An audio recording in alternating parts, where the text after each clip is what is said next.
well done on making it to episode 6. This time we have Darren Korb on the podcast. Darren is best known as the audio director for Supergiant Games, an indie video game development studio who have created critically acclaimed titles such as Bastion, Transistor, Pyre, and their most recent release game, Hades. As well as being the audio director, Darren composed the music to all of their games. We talk about his early work on Bastion, how the human voice can be beneficial towards sound design, other games with lovely sounds which have influenced Darren's work, and his time recording with the legendary producer, Steve Albini. I hope you enjoy.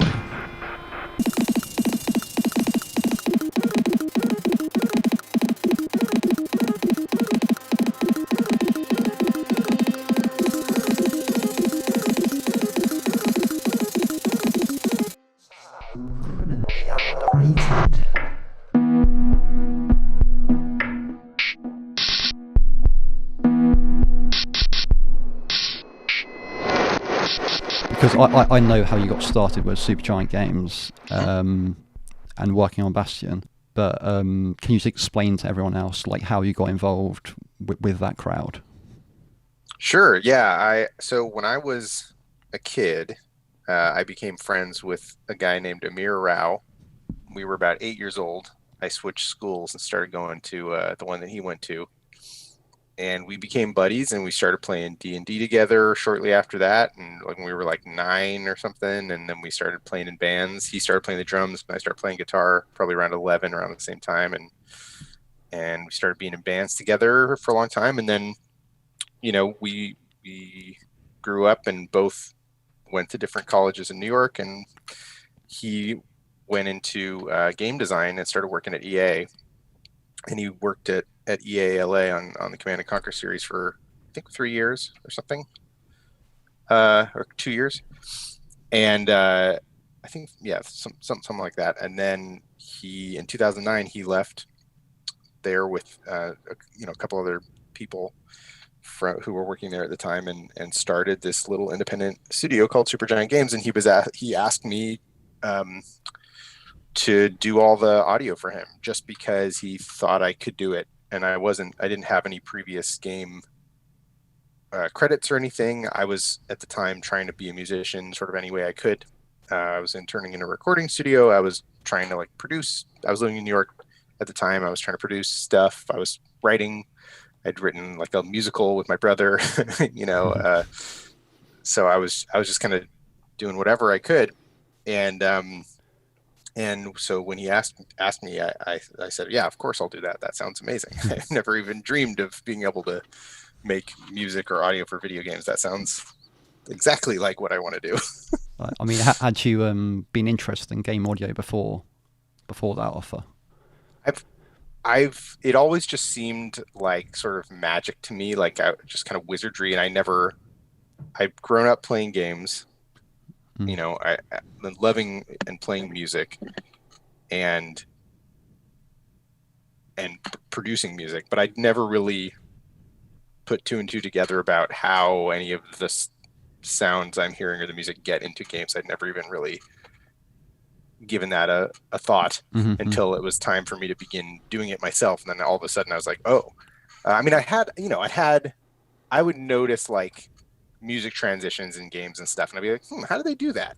But that was the extent of my, like I'd be playing KOTOR or whatever, and like the fight would end and they play this and there'd be this little like tag at the end of the music. I'm like, I wonder how they did that transition, but like that was sort of the maximum amount of thought I'd applied to that at that point. I had done, as a kid and through high school and stuff, I was interested, and a little bit in college, I was interested in making, I did some sort of for fun filmmaking stuff. So I'd edited things before, and I'd had an understanding of like how you need sounds and stuff for things for them to, be visually satisfying. But I hadn't done any real sound design or anything like that at that point. Yeah, I think you'd start to really appreciate like the audio in games once you actually start researching on it, because I Yeah. can imagine the thousands of games that I play which would be nothing without the audio, or like just if like some people play games with no sound, like Yeah. that actually angers me. Yeah. Like because it's like a part of, it's just as important as like the graphics in the game, or Yeah. the storytelling. It's Absolutely. I mean, I think it really depends on the game for sure. I mm, think like mm.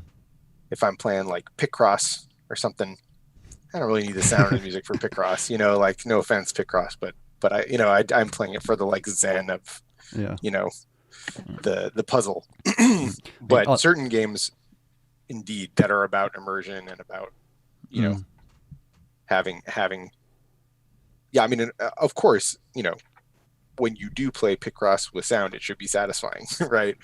When you want to do that, but yeah, yeah.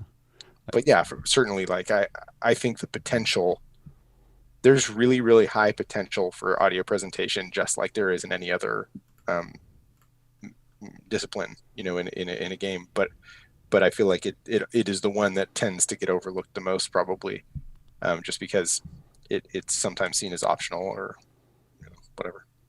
I mean, is there a particular game which you've played where the sounds really popped out for you? It's kind of Yeah. Actually, this goes back a minute, but I really loved the sound design. It was really simple, but really effective in Plants vs. Zombies, the original one. okay. Um, I thought the music, also very simple, but just tonally was so good and such a perfect match for that game. And the sounds were so charming and just kind of did exactly everything they had to. They gave you all the information that you needed as a player and the feedback. They did a wonderful job of matching the vibe of the game and the vibe of the thing making the sound, and really enhancing and identifying and being unique from one another. Even all the little zombie groans were all sort of distinct. So yeah, I thought that was really really well executed. Yep. So I was reading what I think it might have been a talk you did about Bastion, about the sound you did on that, and how you used like your own human voice to replicate certain sounds. Yeah, sometimes, yeah. When Yeah. I basically, it was kind of a last resort, where if I didn't, I kind of dig through sound libraries and see if I had anything I could work with, and then I would kind of take a look at like synthesizer stuff, and if I just couldn't figure that out, and then I would just try and make the sound. The reason I decided to even try that was because I think sometime before the development or during the development of that game, I went to Comic-Con in San Diego, and I saw a talk. There was a panel discussion with like John Ottman, Michael Giacchino, and somebody else. And John Ottman, he does he did all the music and editing. He's like a weird kind of dual person who not a lot of people do both of those jobs, but he often does the score and edits movies. Wow. And he was explaining that the sound of like the X-Men jet landing or whatever was just him going like into I was like, oh, okay, well, if it works for like a big budget Hollywood movie, then I guess I can probably make some mouth noises and get away with it. Yeah, I think there's a lot of magic you can do with your own voice. Like, Yeah. I mean, what was the best sound you think you've created? Do you think, or With my voice? Yeah. The best, that's hard. I mean, I don't know. I like they're all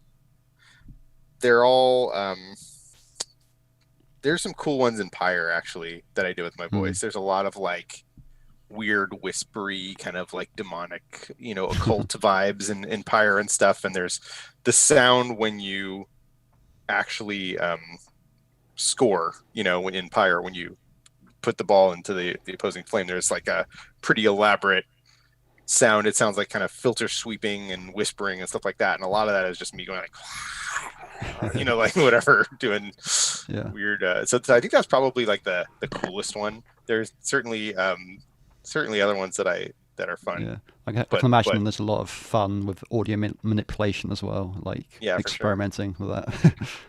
Yeah. Yeah.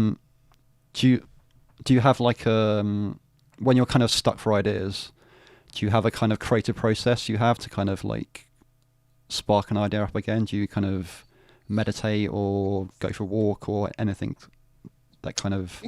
Yeah, I mean, for me, usually, um, I just feel like after doing this for a while, and I think, one thing that was, I used to get into that state where I would feel kind of creatively stuck, but then, I used to work from home all the time in New York, and then at the end of 2014, I moved back to California where the studio is based, and started working from the office. And so I had to learn. I'd never worked in any sort of office ever, so I had to learn how to work during work time and stop working during not work time when I was at home, and then that wasn't work time anymore. So it was really a really good lesson for me. And I think since I developed those skills, I don't really find myself stuck as much, just because you just start making stuff, is the way to get past that, and just kind of follow your curiosity and your instinct, and don't really allow, like thinking back, I feel like the moments when I felt stuck previously are just me procrastinating.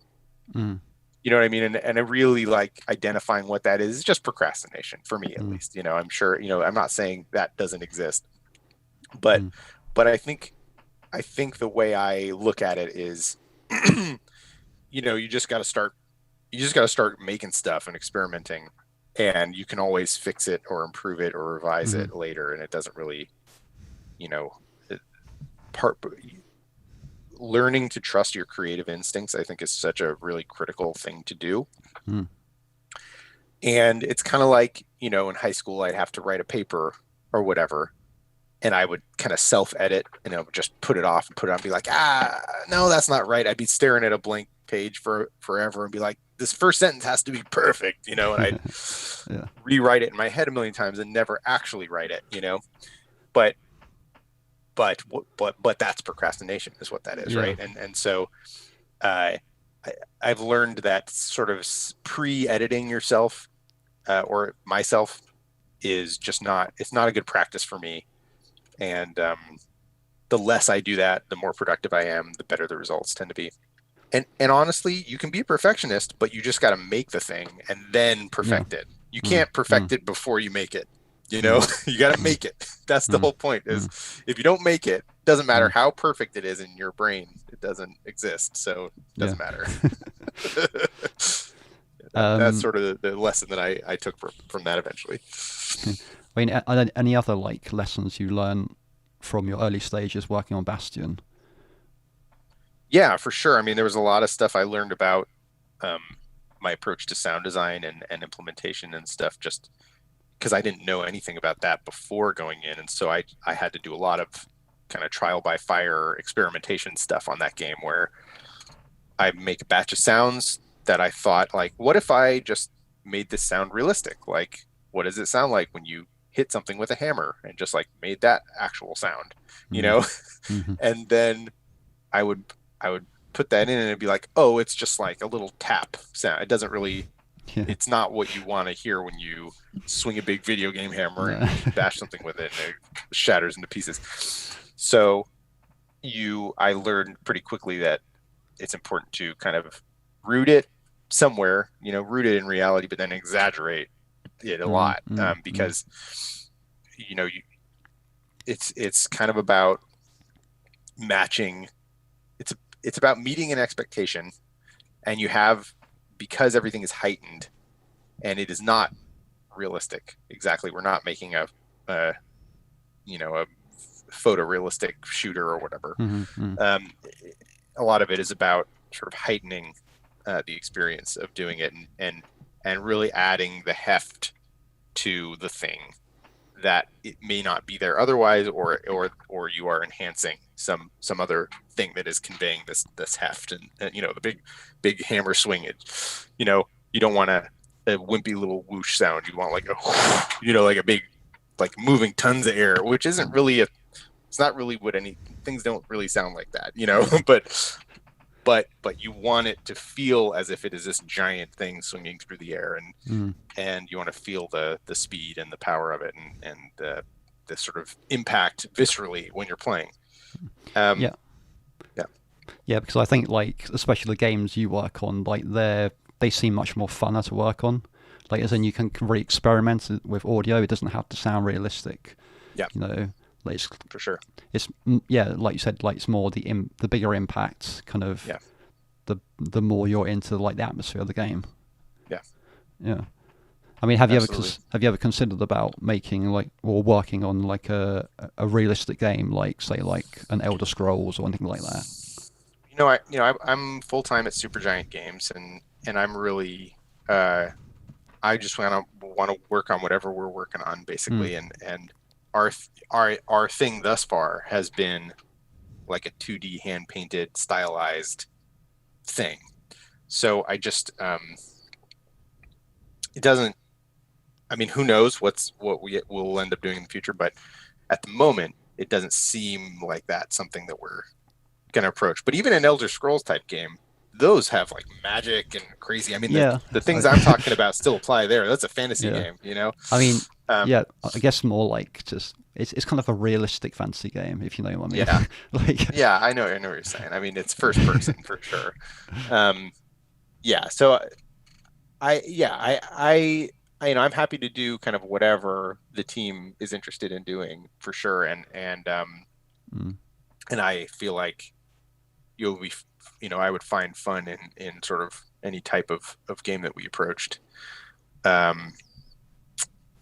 But yeah, I mean, I think there's a difference too between doing a first person perspective game and a game where you're sort of removed, where you're in an isometric perspective in it, and I feel like maybe there's a little bit more creative license you can take with sound effects when you have to sort of put the player there, even though they're not in the person's, they're not seeing the game from the character's perspective. So you part of maybe part of it is that exaggeration feels like it comes from that place, like it needs to come from that place.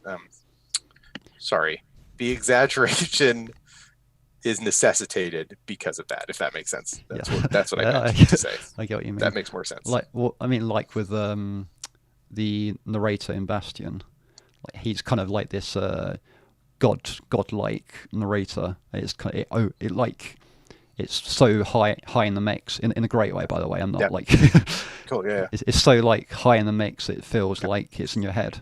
Yep. And it's dry as a bone. Yeah. No reverb on that. Yeah. Right in there. Well, I mean, I've seen like countless videos of like, I saw the one video actually of you recording with Owen. I'm sorry, I've forgotten his name. Logan. That's one. Recording with Logan in your closet, and you were just like constantly saying for him to repeat the same line over and over again, and it just became like, it's like, I wish I had the confidence to do that, Yeah. Because we've refined our process since then. That was a long time. I mean, I've worked with more actors and stuff, and I've like sort of I think we both have developed more of an instinct around like how the thing should be delivered, what it should sound like. I mean, certainly like for the most part, it's more like a 3-take situation nowadays, just because his instincts around it have been honed, and my instincts around it have been honed over time, and also just the volume of stuff we were trying to accomplish on Hades was exponentially higher than on any other game we've done. So you can't really linger too much on any particular thing. I mean, maybe sometimes there are like really important, like critical path story beat things that you want to make sure you give a little extra juice or something, but for the most part, I think we've tried to streamline the process a little bit, make it a little more repeatable, and if that makes sense.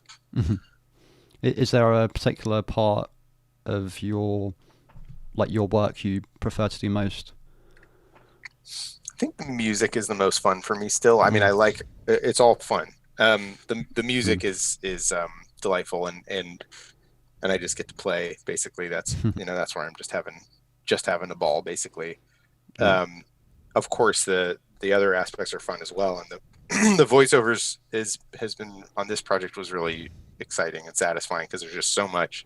The characters are so fun and also distinct, and I got to do some voice acting, which I'd done a little bit on Pyre, but hadn't really done properly on any of our previous games. So that was a fun and interesting challenge. It was just like a new thing I had to figure out, and it was a lot of fun to do that as well. And the sound design, it's one of those things where in the development, usually the sound design is a thing I'm like, okay, I'll do that.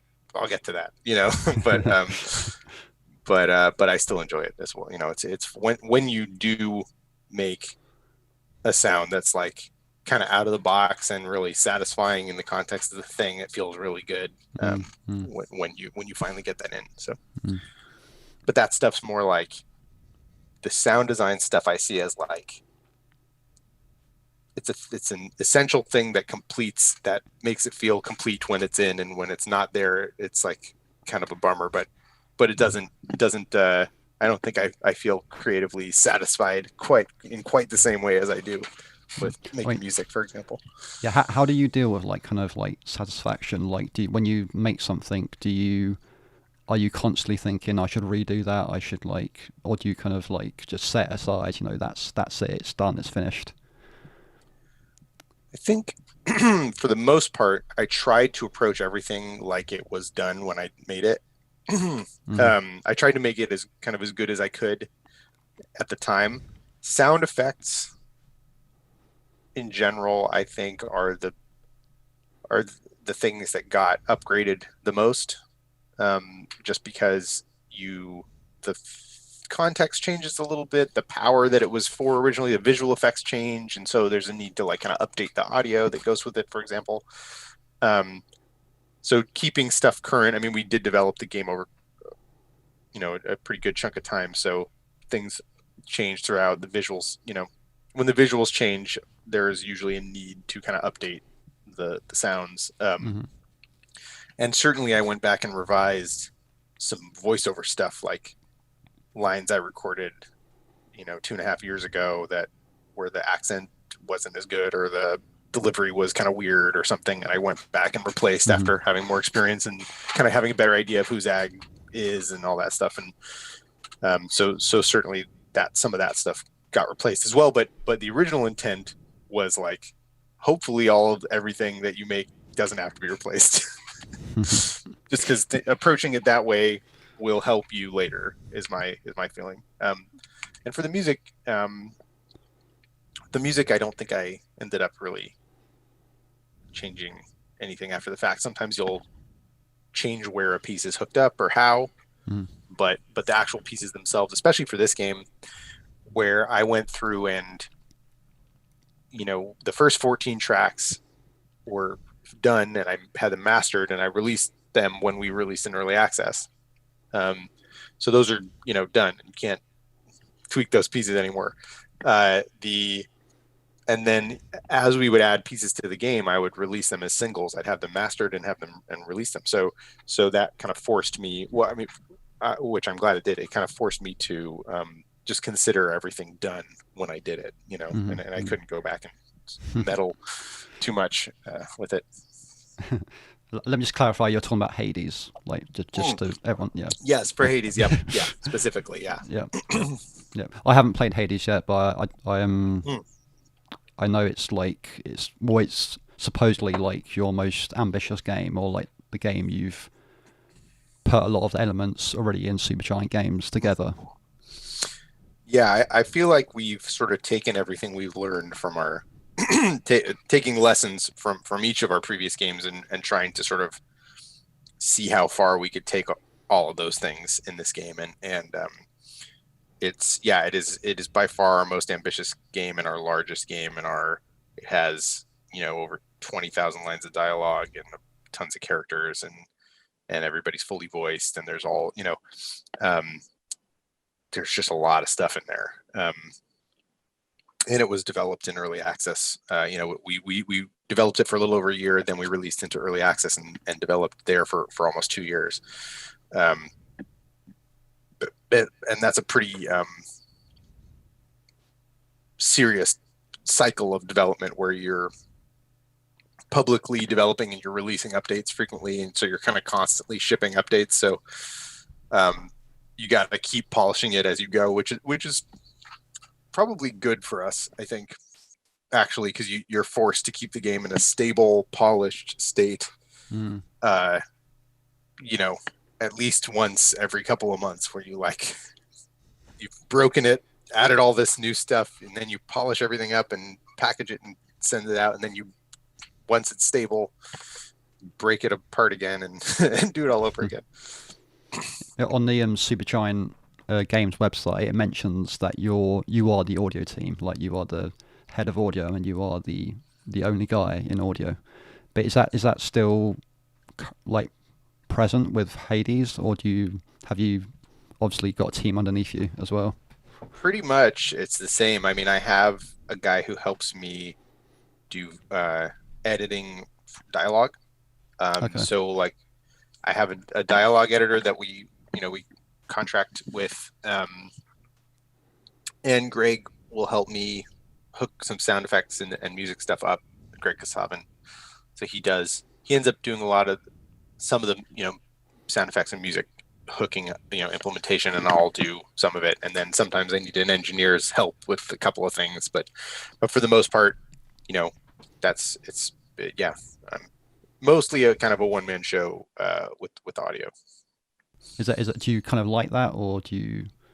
Yeah, no, it's a ton of fun. I mean, it's really nice to be able to wear a bunch of different hats and to do a lot of different things, and it's sort of a fun way to work, because even though I love doing music the most, were I constantly doing music, I don't know that I would love it as much.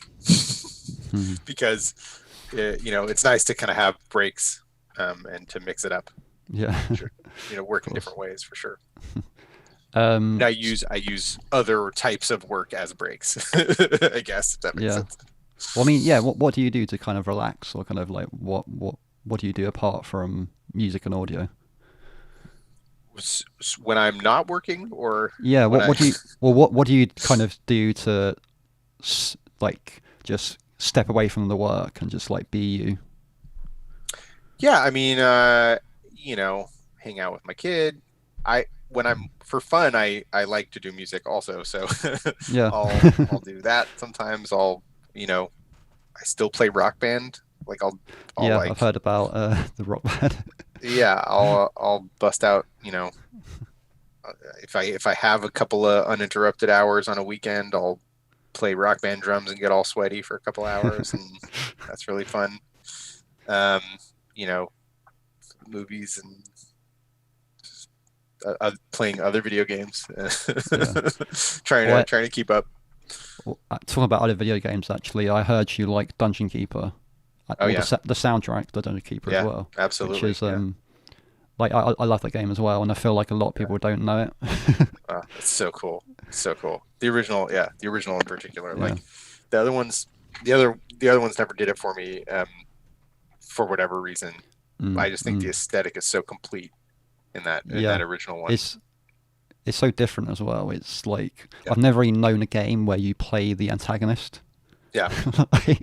Which is a crazy concept, right? You're just playing it's great. The evil guy. And people have done that sort of since then, but not. I don't think it's been.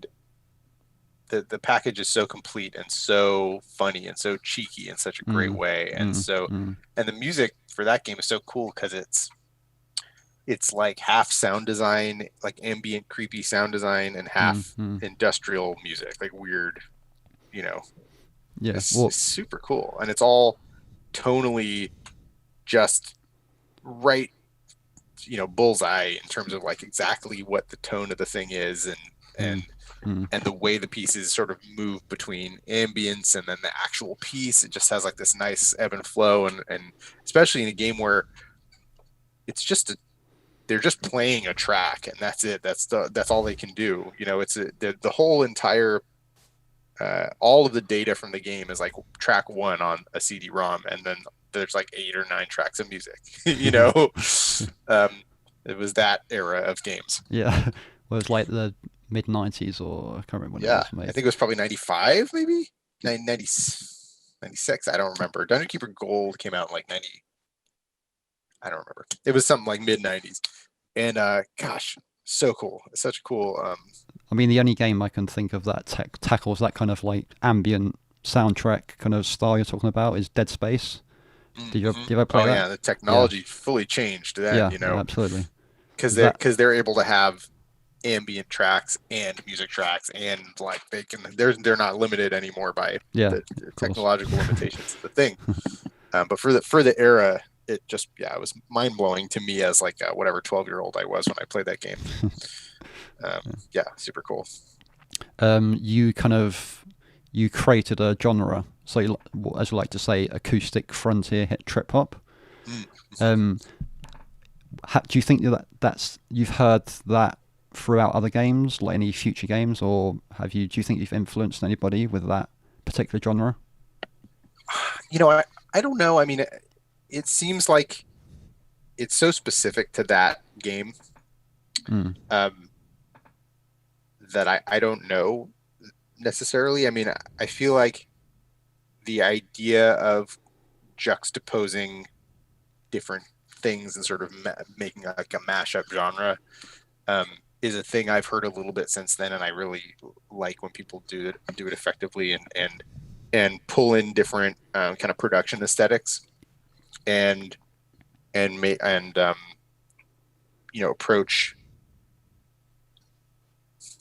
approach music for games in a way that is out of the box. Like Lena Raine's soundtrack for Celeste, I thought did a really cool job of that and bringing in a lot of different cool production elements and sounding pretty specific to the world of the game and stuff like that. So yeah, I mean, I've certainly heard people do a similar, like have a similar approach, if that makes sense. But I don't know that I've heard like other games doing acoustic frontier trip offs. It's because that would be weird. Why is this game doing this? Yeah. I mean, I just think it's a rip off of Bastion, I guess. It's just such a. For me, I tried to make something that was like, this music represents this place that the game, this setting of this game. So if you sort of removed it and put it in a different thing, it would have to be, unless it was a very similar setting, it would be kind of weird. So yeah, anyway, that was the hope, at least when making it, was trying to transport the player to a specific location that they had not been to previously. I mean, you also mentioned in Bastion how like you wanted to create music which hadn't been heard in the video game before. Yeah. But do you think like since time has gone on, musicians have like experimented a lot more with like having like much more weirder music in video games? Yeah, for sure. I've definitely heard like a wider variety of types of music in games, and I think part of that has to do with the sort of rise of independent games and the incredible influx of stuff that just exists that didn't exist before. There's just thousands of games released a year instead of like tens of games or whatever. It's really mind blowing, and so I just think the opportunity for people to experiment has really increased. And even in like big AAA games, I've since then heard like more experimentation than I had previously. Though I don't claim to be familiar with the music for all games, but I really personally am interested in sort of music doing things that are surprising. I really like that when I'm surprised by aesthetic choices or musical choices. I really find that satisfying if it's a good surprise. Yeah, I feel like there is like a certain genre of like video game music, like, and like yeah, definitely like you said, like within recent years, people have like started to incorporate like stuff like metal and like like the Doom soundtrack, like that's Oh yeah, incredible, right? yeah, it's awesome. And like I was reading up about how he wasn't allowed to use guitars Yeah. with that Well, soundtrack, which is yeah. just mental, right? And then he did eventually, yeah. Yeah, But that originally he had a constraint, wanted to make it like yeah. synthy and weird, and then then he started. Then it's just like, well, yeah. maybe this does need an 8-string guitar or whatever. So with like sound design in games, with like VR technology and like just how insane gaming technology is becoming now, like what do you think the future of sound design is in games? It's a tricky question because I wouldn't describe myself as a Luddite, but I am sort of a little bit skeptical of trendy new video game technology. Okay. Like, for example, I work for a company that still makes 2D games. Yeah, but people still love them, and that's what we choose to do, right? Yeah. So, at the time, like Mario 64 came out, I was one of the like hater. I don't know about this 3D. It looks all puffy. I don't like it. Give me Mario World.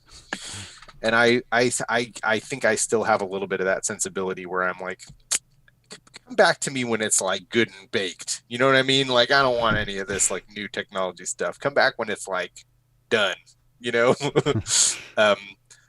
but also, I tend to get a little motion sick when I play VR games. So it's not my thing. But I certainly am. If the adoption of that stuff really becomes, if it really proliferates in a meaningful way, and then like everybody, and it becomes accessible and everybody has it, then it and becomes like a really viable platform for games. I think there's all sorts of cool stuff you could explore. I just haven't really given a lot of thought to that yet, just because I'm kind of hoping I don't have to do that. Yeah, because I don't really want to. I think even with like VR technology, people would still play like 2D games because they love them. Like how people still play like Nintendo 64 games. Like people just love that kind of nostalgia. They love the retro style to everything. So I don't think it will really die, which is great. Yeah, no, I don't think so either. I mean, I think it'll be an additional thing, and it'll be for a different kind of experience. Yeah, than the ones that you can get. It's almost a different medium. Not quite, but it's the technology. It changes the way you interact with the thing pretty significantly. Mm-hmm. Would you ever want to like get into code writing yourself or like developing a game?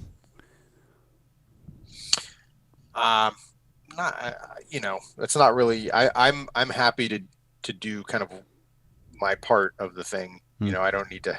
I'll let the people who are better at that do that. And try to stick to my things that I like to do. I certainly I play all of our games. I play a lot and I have feedback and stuff. But and I certainly try to contribute when that stuff is, when feedback is sought or whatever, but I don't really, I'm interested to improve my scripting ability and stuff just so that I can be better at my job mostly.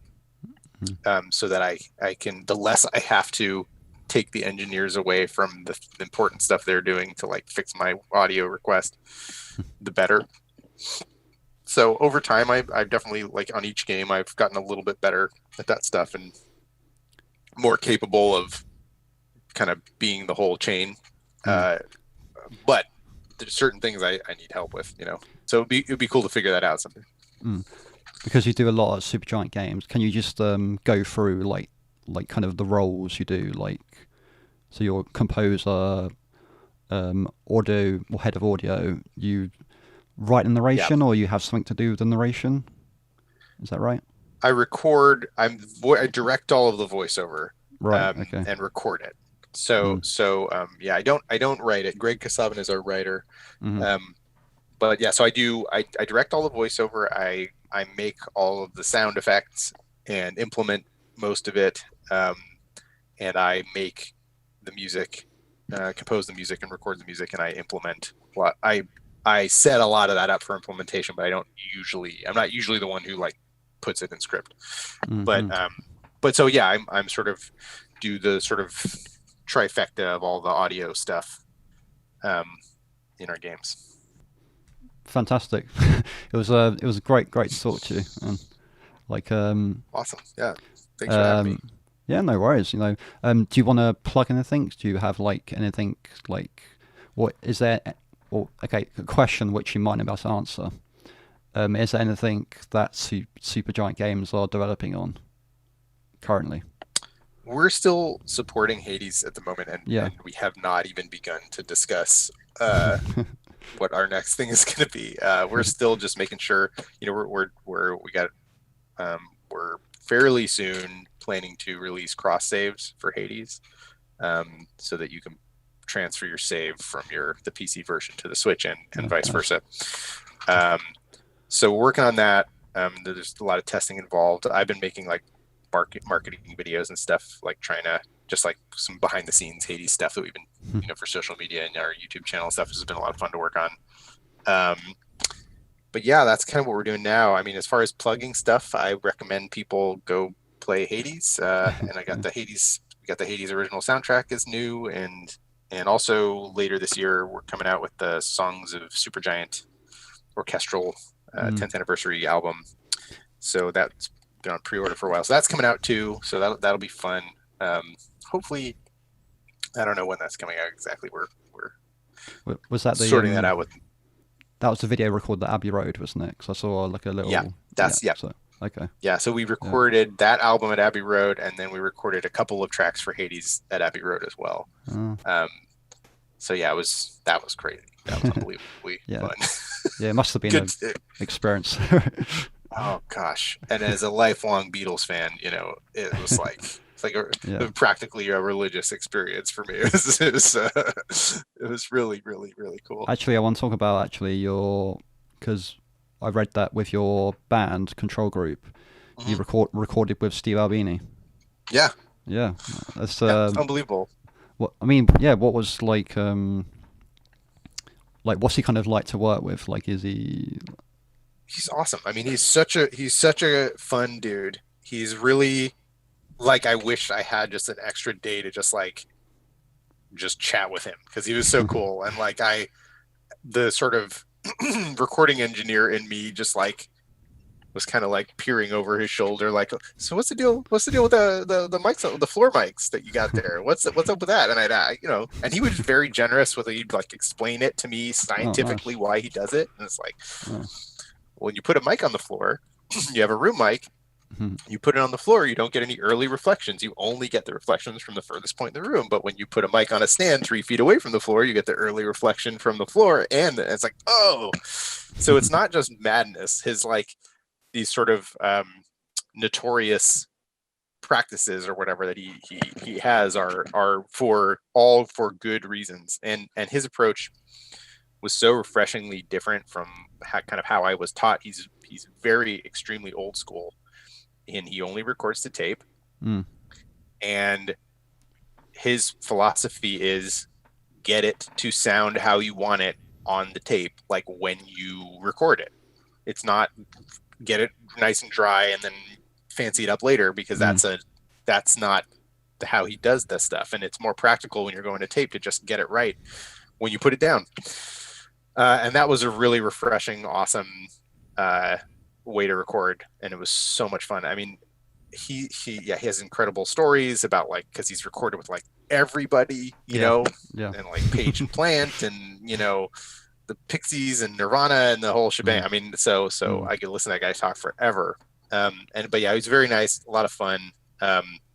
And he the thing that's so cool about him is he does not see himself as a producer and does not really want to offer creative ideas. Mm-hmm. Or like you can ask him like if he liked a take or something, but he doesn't even, he's like just wants to make sure that you're satisfied is his main. He sees himself, I think, very much as like a plumber or something, where he like makes the sound go from here to there. You know, he's like, he's there for you, you know. Yeah, that's really cool. It's really cool. Because like you can imagine like with someone of his reputation being like quite controlling in a way, like because not at all. Yeah, because he's obviously like respected, and you know. Yeah. But you know, I listened to the EP and it sounds like, you know, an Albini production. Like yeah, like you can tell. Oh, that's like, great. That's awesome. Yeah, and it was such a blast to make too. I mean, we came in with 2 of those songs already written, and we had our goal of writing like 3 more songs and recording them while we were there. Mm-hmm. And we were there for 3 days in the studio, and we stayed in the studio. They have dorms that you can rent, and the bands can stay in. And it's so much. It's like rock and roll sleepaway camp. We work from 10 to 10, and afterwards we like stay up like writing lyrics and, you know, getting guitar sounds and whatever until 2, and then we do it all again. It was a blast. I mean, it was like a it's a really great. You know, some people's midlife crises are they buy a car, you know. We went and got a little recording session with Steve Albini, you know. Yeah, well, I mean, like, what experience, like. Yeah.